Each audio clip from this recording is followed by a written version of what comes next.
Our next speaker, Artemisio Romero E. Carver, is an artist, poet, and grassroots organizer based in Santa Fe, New Mexico. Artemisio is a co-founder and steering committee member of Youth United for Climate Crisis Action, a youth-led nonprofit working to combat environmental racism. He is also a high school senior. Welcome, Artemisio Romero E. Carver. I used to draw maps, big ones with crayons and colored pencils and stencils and all that. Even when water don't, time flows apply timeline to those dear tracks. I wanted to choreograph the rivers and arroyos, paint some grandeur on my cadaver of a tree and call that an escape route.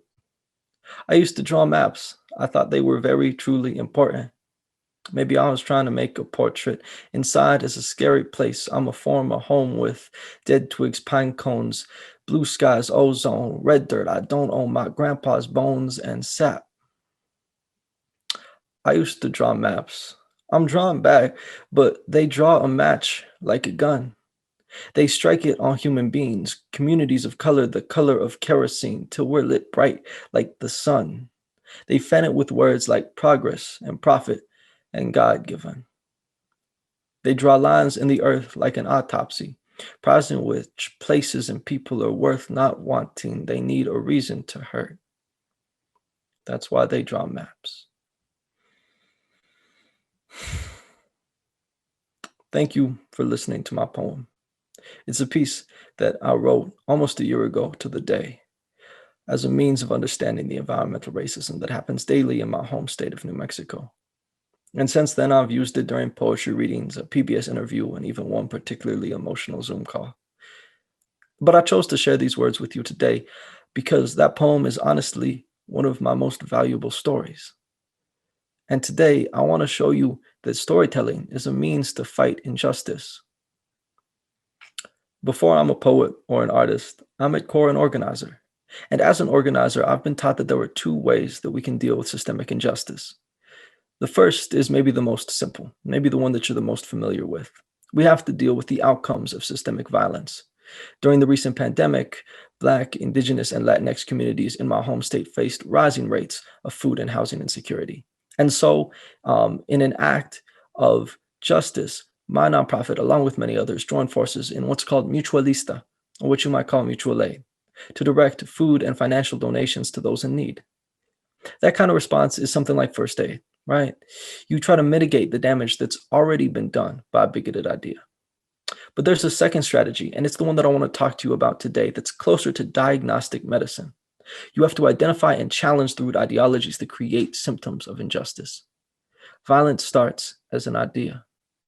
The impoverished communities of color I mentioned earlier are poor because of high unemployment and incarceration rates rooted in systemic racism.